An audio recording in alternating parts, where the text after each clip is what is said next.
Hello and welcome to the lecture. इस lecture में हम बात करेंगे सामयिकी 22 जनवरी 2025 के बारे में, यानी कि करंट अफेयर्स जो कि संबंधित हैं 22 जनवरी 2025 से। लेक्चर की शुरुआत से पहले हर बार की तरह इस बार भी हमारे पास एक छोटा सा असवीकरण है, डिस्क्लेमर है, जिसे हमें समझना बहुत जरूरी है इससे पहले कि हम आगे प्रस्थान करें।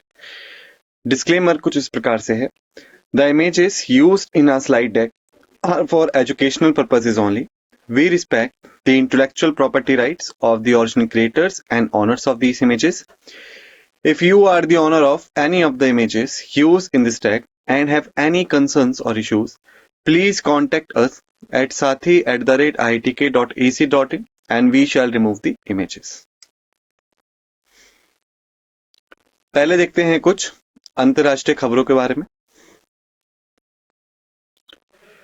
तो यूनाइटेड स्टेट्स ने घर वापसी कर ली है WHO से, और इसी के साथ साथ जो WHO को विदेशी मदद दी जाती थी उसे भी खत्म कर दिया है। 20 जनवरी 2025 को राष्ट्रपति डोनाल्ड ट्रंप ने एक एग्जीक्यूटिव ऑर्डर पे हस्ताक्षर किए, जिसके बाद अब यूनाइटेड स्टेट्स जो है वो वर्ल्ड हेल्थ ऑर्गेनाइजेशन यानी WHO का हिस्सा नहीं रहा है, उसने उससे निकास ले लिया है। ये जो ऑर्डर है इसी में एक और बात शामिल की गई थी कि जो फॉरेन एड दी जाती थी WHO को अमेरिका की तरफ से, उसको भी सस्पेंड कर दिया गया है, रोक दिया गया है लगभग 90 दिनों के लिए। ये जो फैसला है ये दर्शाता है कि किस तरीके से वैश्विक स्तर पे बढ़ती चिंता और बढ़ते विवाद को WHO के साथ देखा जाता है यूएस में, और इसी के साथ ये दिखाता है कि यूएस की जो विदेश नीति है और साथ के साथ जो अंतरराष्ट्रीय स्वास्थ्य संबंधित है चीजें हैं उस पे किस तरीके से हमें एक मेजर शिफ्ट देखने को मिल रहा है।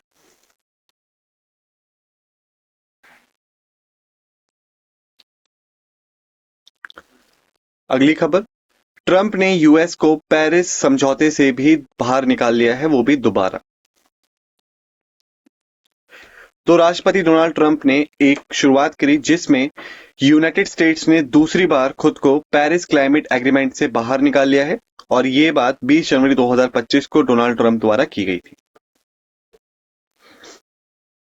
ये फैसला दिखाता है कि यूएस की जो घरेलू और साथ के साथ जो अंतरराष्ट्रीय क्लाइमेटिक पॉलिसीज हैं उसमें किस तरीके से यूएस जो है वो दोबारा से चीजों को देख रहा है,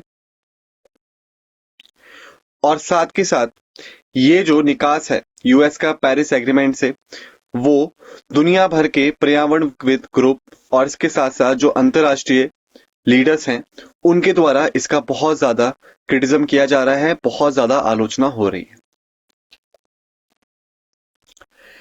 ये दिखाता है कि यूएस में जो एक ग्लोबल क्लाइमेट चेंज इफेक्ट्स को लेकर रोल था उस पे अब एक भारी डिबेट की शुरुआत हो चुकी है, यानी लोग बात करने लगे हैं कि क्या यूएस का ये फैसला पेरिस एग्रीमेंट से बाहर जाने का सही था या नहीं।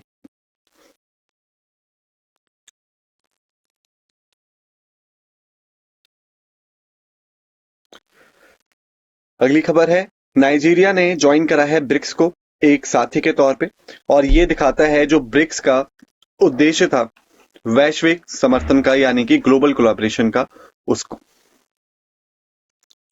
17 जनवरी 2025 को नाइजीरिया ने आधिकारिक तौर पे खुद को एक पार्टनर कंट्री के तौर पे स्थापित किया ब्रिक्स ब्लॉक की।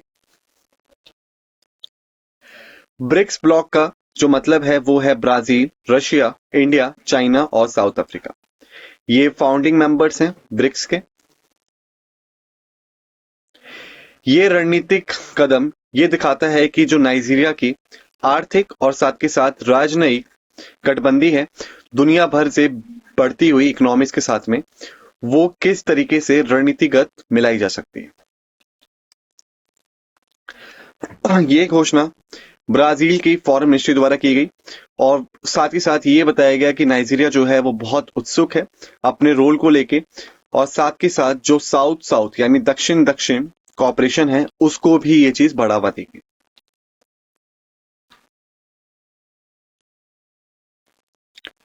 अब बात करते हैं कुछ राष्ट्रीय खबरों के बारे में।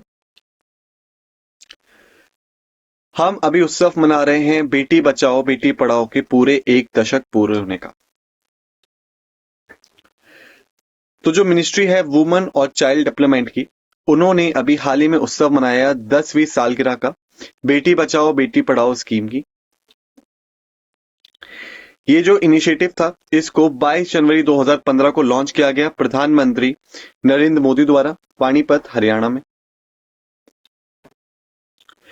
ये जो कैंपेन है इसका उद्देश्य था कि जो हमें लिंगात्मक भेदभाव देखने को मिलता है उसे खत्म किया जा सके, और साथ के साथ जो आपकी गर्ल चाइल्ड है उसकी वेलफेयर को बढ़ावा दिया सके पूरे इंडिया में। ये सालगिरह दर्शाती है कि इन एफर्ट्स को, बेटी बचाओ बेटी पढ़ाओ के जो एफर्ट्स हैं उसको अब पूरा 1 दशक हो चुका है, और इसी के साथ साथ जो हमें इम्प्रूवमेंट देखने को मिलता है लड़कियों के स्टेटस में और उनके राइट्स में पूरे कंट्री में, वो भी यहाँ पे दर्शाया गया।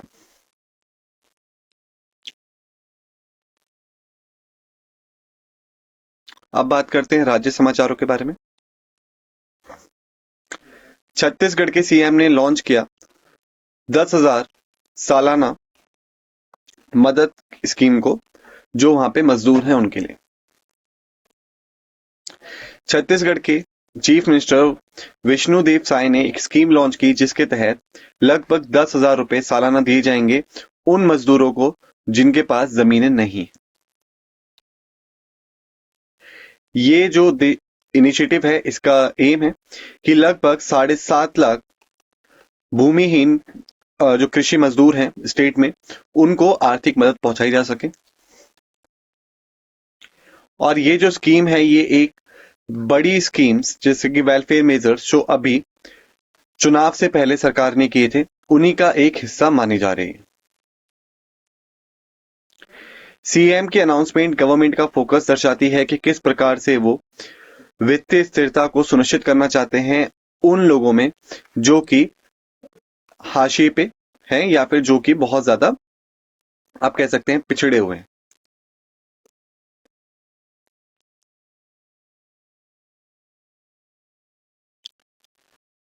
अगली खबर है, अयोध्या ने जश्न मनाया पहली सालगिरह का रामलला प्राण प्रतिष्ठा की। अयोध्या इस बार पहली सालगिरह मना रहा है प्राण प्रतिष्ठा की रामलला में, जो कि श्री राम जन्मभूमि मंदिर में स्थित है। ये जो इवेंट है ये 22 जनवरी 2025 को हुआ, जो कि दिखाता है कि इस पवित्र शहर में ये एक बहुत ही महत्वपूर्ण कदम है।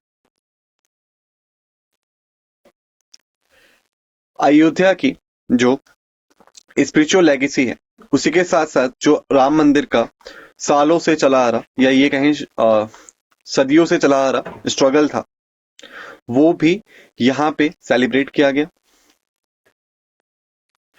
ये एनिवर्सरी ये भी दर्शाती है कि लोग जो हैं वो सिटी के कल्चर हेरिटेज में कितना ज्यादा घुल मिल गए हैं इस डिवोशन और फेस्टिविटी के दौरान।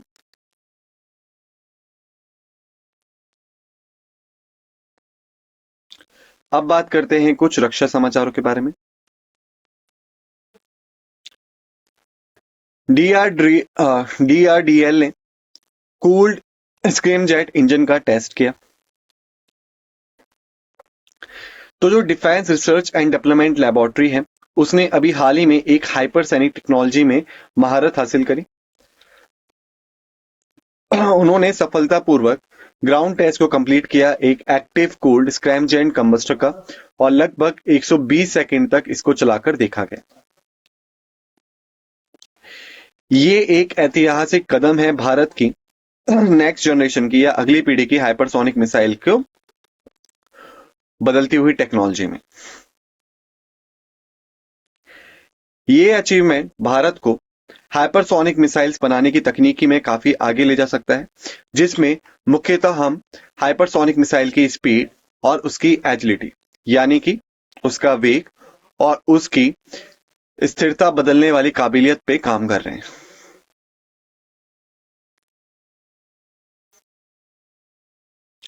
अब बात करते हैं विज्ञान और प्रौद्योगिकी खबरों के बारे में।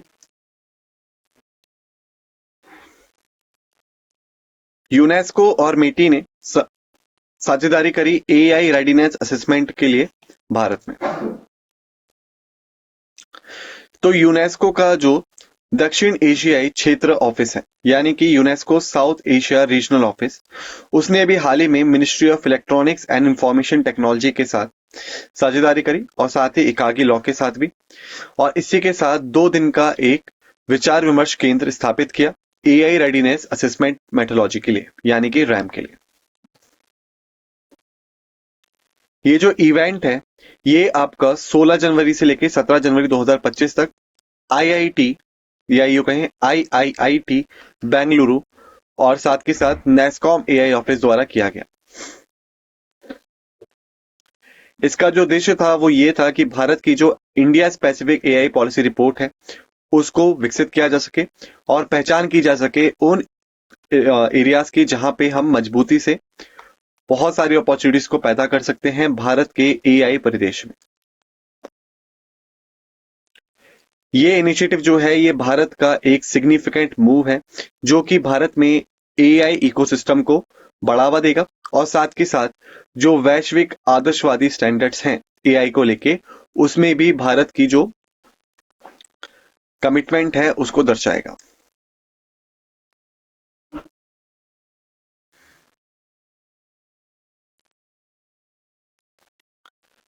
याला ग्लेशियर नेपाल का लगभग 2040 तक पूरी तरीके से खत्म हो जाएगा प्राकृतिक बदलाव की वजह से। याला ग्लेशियर जो कि नेपाल के लांगटैंग नेशनल पार्क में स्थित है वो इस समय एक बहुत ही ज्यादा बड़ी दिक्कत फेस कर रहा है अगर हम ग्लेशियोलॉजिकल स्टडीज को देखें उसके मुताबिक। अभी की हाल फिलहाल में जो हमने वहां पे आकलन किया उसके तहत इस बात को सुनिश्चित किया गया है कि जो ग्लेशियर है हो सकता है साल 2040 आते आते ये पूर्ण तरीके से खत्म हो जाए। ये आकलन ये दर्शाता है कि किस तरीके से जो प्राकृतिक बदलाव है या क्लाइमेट चेंज है वो हिमालय को तबाह कर रहा है। याला ग्लेशियर को बचाने के लिए इस समय एक अर्जेंट नीड दिखाई गई है कि क्लाइमेटिक एक्शन पे अगर कार्य नहीं किया गया तो रीजन में इसके और भी नकारात्मक प्रभाव देखने को मिल सकता है।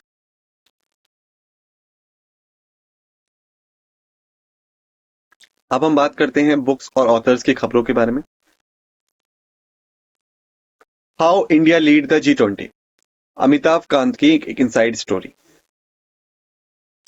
अमिताभ कांत ने इंडिया G20 शेरपा के तहत एक बुक रिलीज करी है जिसका टाइटल रखा गया है how India scaled empty G20, the inside story of the G20 presidency. ये जो बुक है ये बिहाइंड द सीन एक इंफॉर्मेशन प्रोवाइड करती है जो भारत की अध्यक्षता थी G20 मीटिंग की उसको, और साथ के साथ भारत ने इस मीटिंग के दौरान किन किन चुनौतियों का सामना किया था। साथ के साथ ये हाईलाइट करती है और नेगोशिएशंस को दिखाती है जो भारत ने इस वैश्विक सम्मेलन में अपनी अध्यक्षता के दौरान फेस किए थे सितंबर 2023 में। पब्लिकेशन ऑफर करता है एक स्ट्रेटेजिक एफर्ट्स को जो कि भारत की G20 समिट की सफलता को दर्शाते हैं।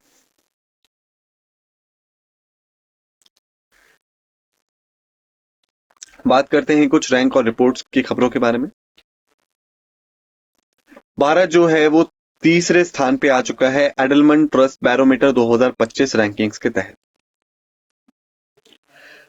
तो एडलमन ट्रस्ट बैरोमीटर 2025 ने इस बात को रिवील किया है कि भारत जो है वो अब तीसरे स्थान पे आता है पूरे विश्व में अगर हम बात करें पूरे विश्व की ट्रस्ट की। इस गिरावट के बाद भी जो भारत का ट्रस्ट स्कोर है वो अब तक चेंज नहीं हुआ है पिछले साल के मुकाबले। ये सर्वे हाईलाइट करता है उन सारे भेदभाव को या उन सारी कमियों को जो ट्रस्ट लेवल में हमें देखने को मिलती हैं कई सारे आय समूह में और कई सारे आय देशों में, यानी कि इनकम ग्रुप्स और इनकम नेशंस। ये जो स्टडी है इसको ठीक पहले रिलीज किया गया है वर्ल्ड इकोनॉमिक फोरम की जो सालाना मीटिंग होने वाली है उससे।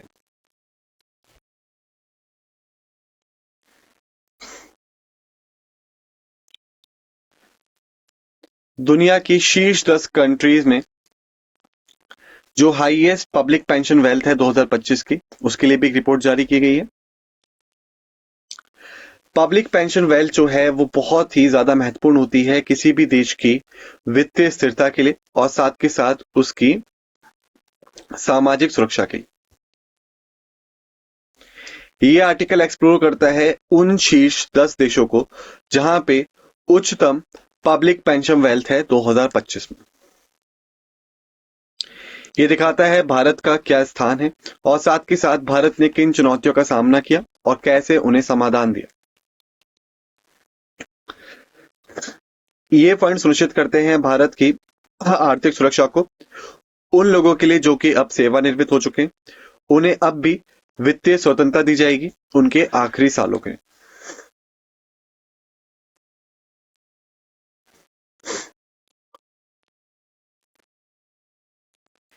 तो अगली खबर है इंडियन आईटी जाइंट्स जो हैं वो 2025 में लीड करेंगे brand finance IT service rankings को। तो इंडियन टेक्नोलॉजी लीडर्स जो हैं उन्होंने इस बात की घोषणा करी है कि वैश्विक स्थानों में वो 2025 के लिए brand finance IT service ranking को लीड करेंगे। असेंचर जो है वो अब भी दुनिया का सबसे ज्यादा वैल्यूएबल आईटी सर्विस ब्रांड है और ये लगभग 7 निरंतर सालों में इस बार भी टॉप पे रहा है। कंपनी की जो ब्रांड वैल्यू है वो बढ़कर लगभग 14.5 बिलियन डॉलर हो चुकी है और ये दर्शाता है कि जो कंपनी की पुराने साल की वैल्यू थी उसमें ये 2% की और वृद्धि हुई है। असेंचर जो है उसने आईबीएम कंसल्टिंग को भी ओवरटेक कर लिया है विश्व का सबसे ताकतवर आईटी सर्विस ब्रांड बनने के लिए। अब बात करते हैं सम्मेलन और शिखर सम्मेलन खबरों के बारे में। गुजरात जो है वो पहला ओलंपिक रिसर्च कॉन्फ्रेंस होल्ड करेगा। गुजरात जो है वो पहला फर्स्ट ओलंपिक रिसर्च कॉन्फ्रेंस को अध्यक्षता प्रदान करेगा और ये भारत के जो एम है 2036 के ओलंपिक्स को संभालने के उसके साथ अलाइन किया गया है। ये इवेंट जो है इसमें कई सारे अधिकारी आएंगे इंडियन ओलंपिक एसोसिएशन के और साथ के साथ कई सारे विशेषज्ञ आएंगे जो कई अलग अलग फील्ड से बिलोंग करते हैं। 4 दिन की इस मीटिंग में फोकस किया जाएगा कि किस तरीके से हम रणनीतियों को विकसित कर सकते हैं और किस तरीके से हम इनोवेटिव इकोनॉमिक मॉडल्स को ले सकते हैं ताकि जो हमारा स्पोर्ट्स इंफ्रास्ट्रक्चर है वो सतत बन सके। ये इनिशिएटिव इसेंशियल है भारत की स्थिरता को या फिर कहें भारत का जो स्थान है उसे मजबूत करने के लिए एक स्ट्रॉन्ग कंटेंटर के तौर पे कि भारत जो है वो अध्यक्षता दे सकता है कई सारे वैश्विक इवेंट्स में, खासकर खेल के मैदानों में। अब बात करते हैं नियुक्ति और इस्तीफे खबरों के बारे में। धनंजय शुक्ला जो हैं वो पहले आईसीएसआई प्रेसिडेंट बने 2025 के लिए। The institute of company secretaries of India उन्होंने धनंजय शुक्ला को अपना नया प्रेसिडेंट चुना है साल 2025 के लिए।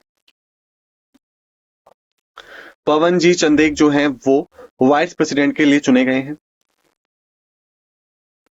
ये अनाउंसमेंट जो है ये 19 जनवरी 2025 को की गई।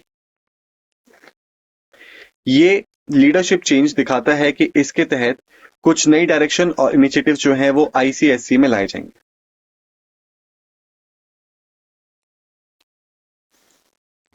जस्टिस आलोक आराधे उनको अपॉइंट किया गया है चीफ जस्टिस ऑफ बॉम्बे के लिए हाई कोर्ट। तो सेंट्रल गवर्नमेंट ने कंफर्म किया है अपॉइंटमेंट को जस्टिस आलोक आराधे का। उन्हें अब नए चीफ जस्टिस के तौर पे चुना गया है बॉम्बे हाई कोर्ट के लिए।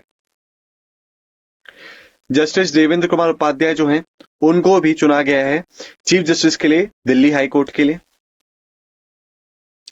ये अपॉइंटमेंट जो है ये मजबूत करने के लिए है न्यायिक लीडरशिप के लिए, जो कि भारत के दो सबसे बड़े या फिर ये कहें सबसे बिजी हाई कोर्ट्स में है, यानी दिल्ली हाई कोर्ट और Bombay high court.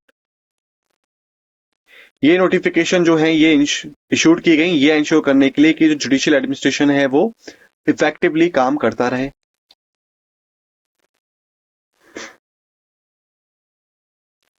Justice Devendra Kumar Upadhyay जो है उन्होंने शपथ ली है चीफ जस्टिस के तौर पे दिल्ली हाई कोर्ट।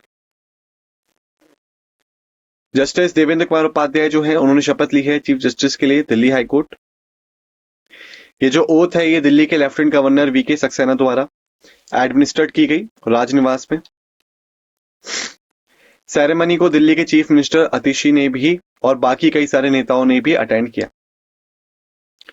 ये दिखाता है उस सिग्निफिकेंट मूवमेंट को जस्टिस उपाध्याय के लीगल करियर में और साथ के साथ जो उन्होंने न्यायिक में अपना योगदान दिया है उसे भी।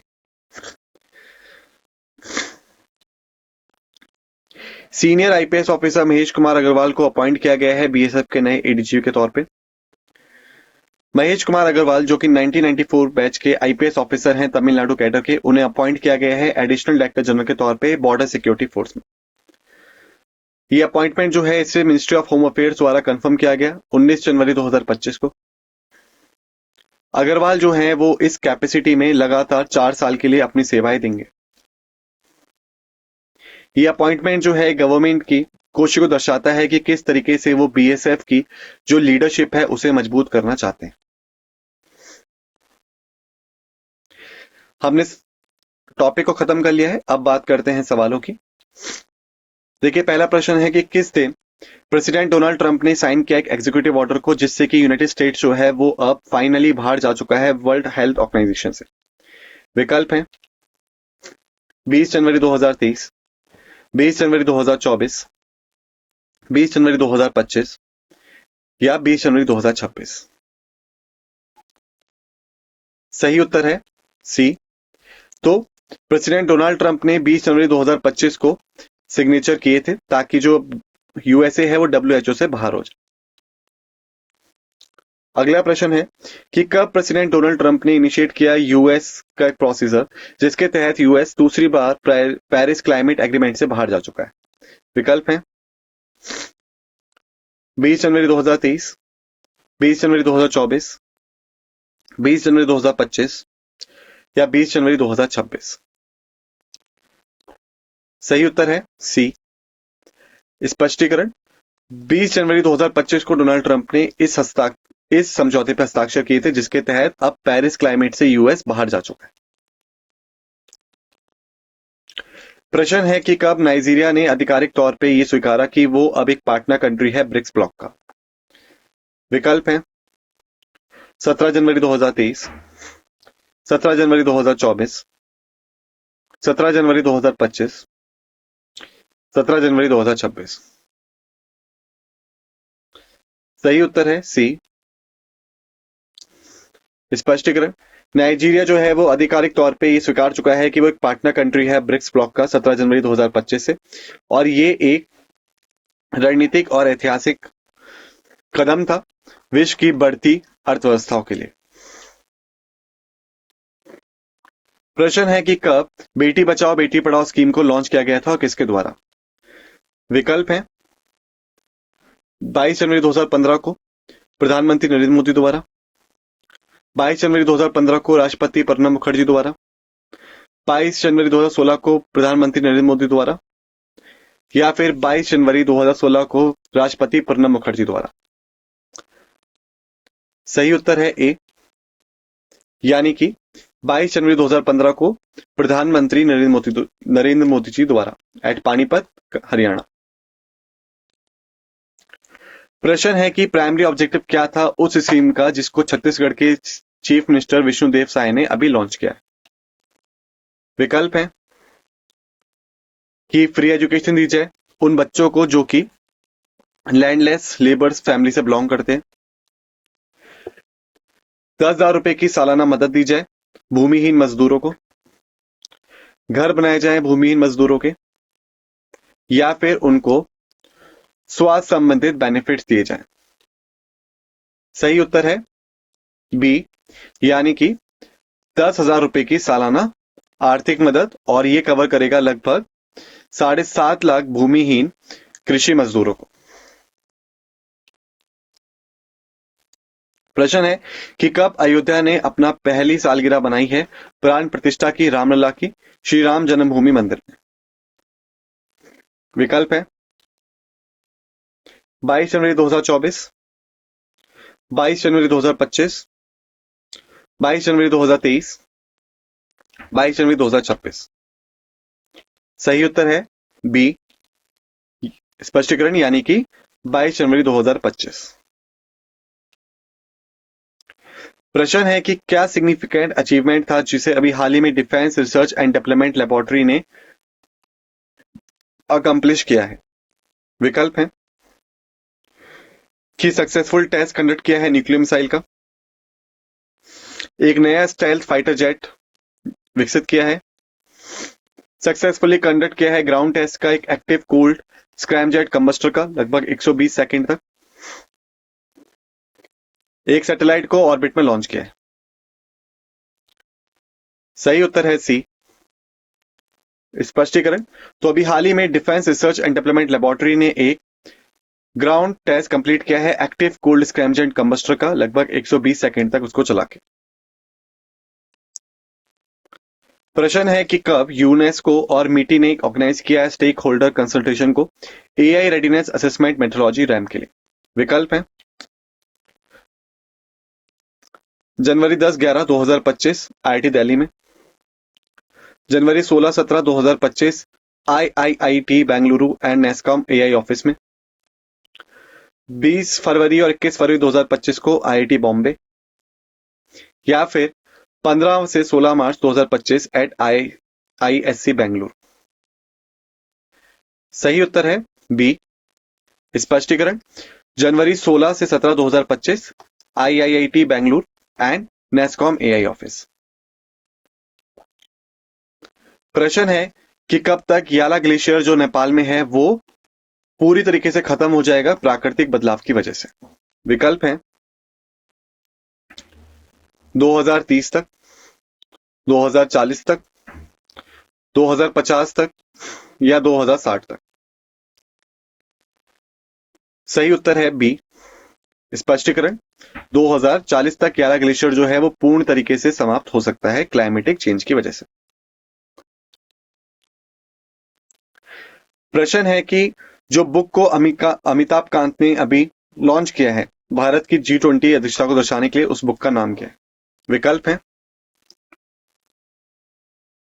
How India lead the G20 Amitabh Kant inside story, how India scaled G20 the inside story of G20 presidency, the TRIMS of India G20 summit, behind the scenes of India G20 leadership. सही उत्तर है बी, उस book का title है how India scaled mount G20 the inside story of G20 presidency.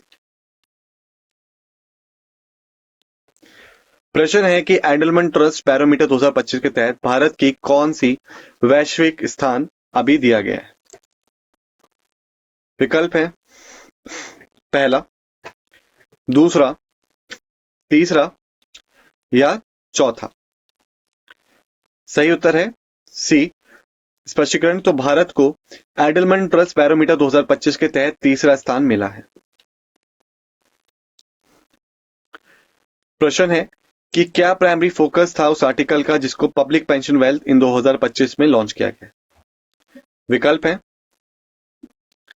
कि जो impact है public pension wealth का global markets पर उसे दर्शाने के लिए, या उन शीर्ष 10 देशों को दर्शाने के लिए जहां पे हाईएस्ट पब्लिक पेंशन वेल्थ है, प्राइवेट पेंशंस का फाइनेंशियल स्टेबिलिटी में क्या रोल है वो दर्शाने के लिए, या कंपैरिजन क्या है पब्लिक और प्राइवेट पेंशन सिस्टम का वो दर्शाने के लिए। सही उत्तर है बी, स्पष्टीकरण। तो ये दर्शाने के लिए कि वो शीर्ष 10 देश कौन से हैं जहां पे हाईएस्ट पब्लिक पेंशन वेल्थ है 2025 की। प्रश्न है कि कौन सी कंपनी अभी विश्व की सबसे वैल्यूएबल आईटी सर्विस ब्रांड रही है लगातार 7वें साल भी। विकल्प है आईबीएम कंसल्टिंग, टीसीएस, असेंचर या फिर इन्फोसिस? सही उत्तर है सी, यानी कि असेंचर। प्रश्न है कि कब भारत का और कहां पे भारत का फर्स्ट ओलंपिक रिसर्च कॉन्फ्रेंस जो है वो होने वाला है? विकल्प है महाराष्ट्र, गुजरात, कर्नाटका, तमिलनाडु। सही उत्तर है बी, स्पष्टीकरण। तो गुजरात जो है वो भारत का फर्स्ट ओलंपिक रिसर्च कॉन्फ्रेंस को होल्ड करेगा और इसमें भारत की मजबूती करी जाएगी ताकि भारत जो है वो मजबूत दावेदार साबित हो 2036 ओलंपिक्स को होस्ट करने के लिए। प्रश्न है कि किसको इलेक्ट किया गया है प्रेसिडेंट के लिए institute of company secretaries of India के लिए? विकल्प है पवन जी चंदेक, धनंजय शुक्ला, राजेश शर्मा, अनिल कुमार। सही उत्तर है बी, स्पष्टीकरण।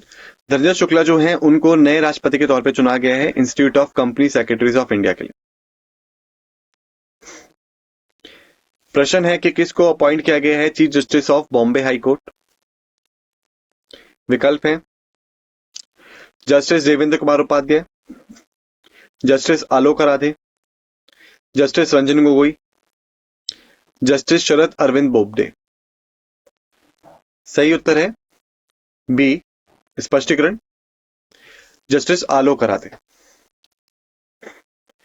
प्रश्न है कि किसने एडमिनिस्टर करा है ओथ को जस्टिस देवेंद्र कुमार उपाध्याय की as chief justice of Delhi high court?